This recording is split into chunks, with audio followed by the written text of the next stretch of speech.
Bonjour, on a vu dans la vidéo précédente les deux outils ici. L'outil recadrage, perspective, crop tool. Aujourd'hui, on va s'intéresser des deux outils ici. Outil tranche, outil sélection de tranche. Ces deux-là sont complémentaires, c'est-à-dire l'outil tranche permet de dessiner la tranche afin de la copier après, et cet outil-là, outil sélection de tranche, nous permet de contrôler la tranche, de la faire déplacer, de faire varier son volume, de la supprimer par exemple. Ces outils sont beaucoup utilisés dans la conception des sites web. Donc on va sur Fichier, Ouvrir, on choisit par exemple celle-ci, Ouvrir. Dans l'icône Zoom, on choisit Adapter l'écran. On veut la couper en 3 tranches par exemple. Voilà, on passe à notre outil ici, outil tranche, et on s'intéresse maintenant du style normal, car il y a 3 styles: normal, proportion fixe et taille fixe. Normal. On veut la diviser en 3 tranches, comme ça. Et comme ça, par exemple, on clique et on tire dans la zone voulue. Voilà, deuxième, et voilà la troisième. On va sur Fichier, on choisit Enregistrer pour le web et les périphériques, comme ça. On adapte l'écran, bien l'image comme ça. Par ici. On a 3 tranches, 1, 2 et 3. On clique sur par exemple sur la tranche 1 et on peut régler. On peut ici choisir l'extension GIF, JPG, PNG 8, JPG. On peut régler la qualité par ici. On laisse par exemple 100. Ou bien le flow. Cette option flow ici nous permet d'optimiser la qualité de l'image. C'est cette partie ou bien cette tranche qu'on est en train de régler propriété. On laisse par exemple 0 et on laisse ici optimiser. Si on veut régler les paramètres de l'autre tranche, on clique dessus et on règle. Même chose pour la troisième tranche. Voilà. On clique la tranche voulue et on varie les propriétés. On choisit les propriétés par exemple. On fait ici enregistrer. Voilà. On enregistre par exemple dans le ici éclairage. Voilà, enregistrer. On va sur notre dossier éclairage et on va ouvrir les tranches. On trouve ici que le dossier image s'est créé automatiquement et dedans on peut trouver les tranches. Voilà, comme ça. Voilà notre 3 tranches, le premier, le deuxième et le troisième. Ces tranches on peut l'utiliser en langage HTML par exemple. C'est un autre sujet. On ferme et on revient sur notre image. Pour supprimer ces tranches, on clique sur l'outil sélection de tranches. C'est l'outil de contrôle des tranches. On choisit cette partie et on clique par supprimer sur clavier. Il est supprimé. On clique sur la deuxième tranche et on clique par supprimer sur le clavier. Et on clique sur la troisième tranche et on clique sur delete sur clavier. Donc, comme j'ai dit, cet outil nous permet de choisir les tranches et cet outil nous permet de contrôler les tranches. Tout ça, ce qui concerne l'outil tranche dans le cas normal. Dans le cas proportion fixe, on voit ici 2 cases. Case réservée en largeur et case réservée en hauteur. Par exemple, si la largeur est différente de hauteur, on peut sélectionner que les tranches rectangulaires de largeur et de hauteur différentes. Si ici on a la largeur est égale à la hauteur, les tranches sélectionnées sont des carrés. Avant, sur le normal, on peut sélectionner comme on veut par la souris. Voilà. Mais dans le cas proportion fixe, vous voyez, on choisit des rectangles, mais on ne peut pas se déplacer comme on veut par la souris. C'est ça le style fixe.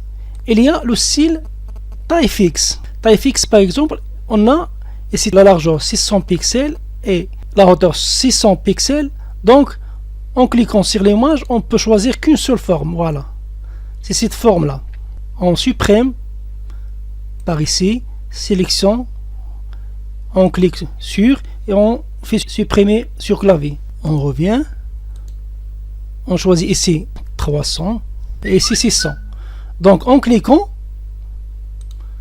voilà, c'est un rectangle de largeur et de longueur différentes. On fait supprimer la tranche. On passe maintenant pour voir d'autres options sur l'outil sélection de tranche. Comme j'ai dit, cet outil est réservé pour contrôler les tranches, c'est-à-dire les déplacer, varier la surface ou bien supprimer. On va ici au style normal. Même chose pour les autres styles. On trace par exemple une tranche comme ça. Voilà, avec cet outil, on peut déplacer comme ça. On peut varier le volume ou bien la surface comme ça. Ou bien la supprimer comme j'ai dit en la sélectionnant et avec la touche supprimer sur le clavier. On peut aussi copier cette zone-là n'importe où sur l'image en cliquant sur Alt sur clavier et on déplace comme ça la zone. Voilà, elle est copiée et on déplace. Alt et on déplace. Alt et on déplace. On peut contrôler 2 tranches au plus en cliquant avec Shift et souris. Voyons ça. Outil tranche, on dessine deux tranches, le premier et le deuxième. On revient sur outil sélection de tranche, on clique sur le premier et avec Shift, on clique sur le deuxième. Et on déplace, voilà, et se déplace les deux, comme vous voyez. On peut supprimer les deux à la fois, en les sélectionnant avec la souris et Shift. Et sur supprimer sur clavier, ils sont supprimés. On trace aussi maintenant 2 zones. Le premier et voici le deuxième. On passe à l'outil sélection de tranche. Vous voyez ici on a 4 icônes. On fait passer cette zone sur cette zone. Voilà. Vous voyez ici il y a 4 icônes. En sélectionnant cette zone et on veut la mettre au-dessous de l'autre. On clique ici. Voilà, il est passé en dessous. Donc on a vu les rôles de ces 4 icônes là. On passe maintenant à l'option diviser. Supprimer celle-là, supprimer celle-là.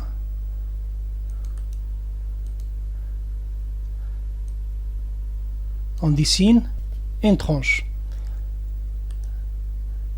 On choisit outil sélection de tranche et ici sur diviser on peut trouver diviser horizontalement. Par exemple, on veut diviser ces zones sur 4 zones par exemple, ou bien 3. Voilà. Ok. Elle est divisée en 3. On supprime. Ils sont sélectionnés les 3 avec des lettres. Sur clavier. On trace encore une zone.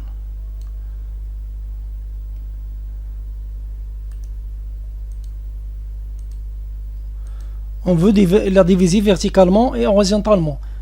Verticalement sur 2 par exemple. Et horizontalement sur 3 zones.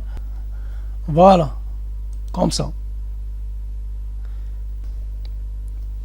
On supprime et on trace maintenant une autre zone. Voilà. Sur diviser, on peut trouver ici. Si on met par exemple ici 100 pixels, c'est-à-dire, et on fait OK, c'est-à-dire après chaque 100 pixels, on va tracer une zone. Voilà. On met ici 300. Voilà. Après 300 pixels, on va tracer une zone. C'est simple, je pense. Maintenant, on veut voir ces options-là. Ce sont les options d'alignement. Il y a l'alignement vertical et l'alignement horizontal, comme sur outil déplacement. Par exemple, on veut que ces 3 zones, ici, celle-là et celle-là, qu'elles soient alignées horizontalement, selon la deuxième zone. On clique ici. On les sélectionne les 3 avec Shift et la souris. Voilà. Selon le milieu. Elles sont alignées selon le milieu.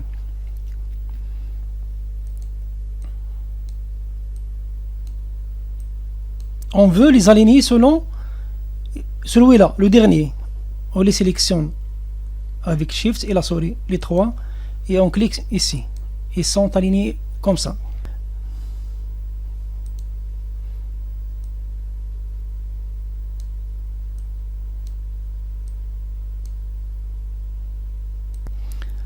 Maintenant, on veut les aligner verticalement. On les choisit, les trois avec Shift et souris, et on clique ici.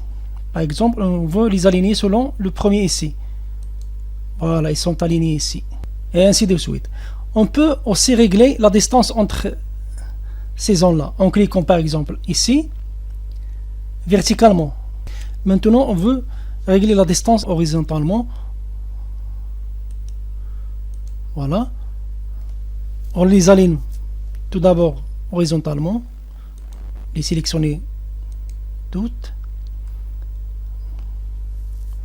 Voilà. Et on règle la distance comme ça. Voilà, la distance est réglée. Il y a ici une autre option, c'est masquer les tranches ou bien on masque les tranches. Voilà. Les traits sont disparus ou bien afficher les tranches. Ces traits-là sont apparus. C'est simple. Masquer. Elle reste la dernière icône ici. Lorsqu'on clique, par exemple, on peut donner un nom à ce calque. On peut donner une adresse URL sur le site web, par exemple. Ici, la cible, si on veut sur le site web ouvrir cette zone sur la même fenêtre ou bien sur une autre fenêtre. Ici, XY, on peut changer la position de la zone sur l'image. Ici, on peut donner des dimensions précises de la zone. On peut aussi trouver ces propriétés-là avec double-clic sur la zone. Et tout ça est utilisé dans la conception des sites web. C'est un autre sujet. Donc, on arrive à la fin de cette vidéo. Merci de votre attention et au revoir.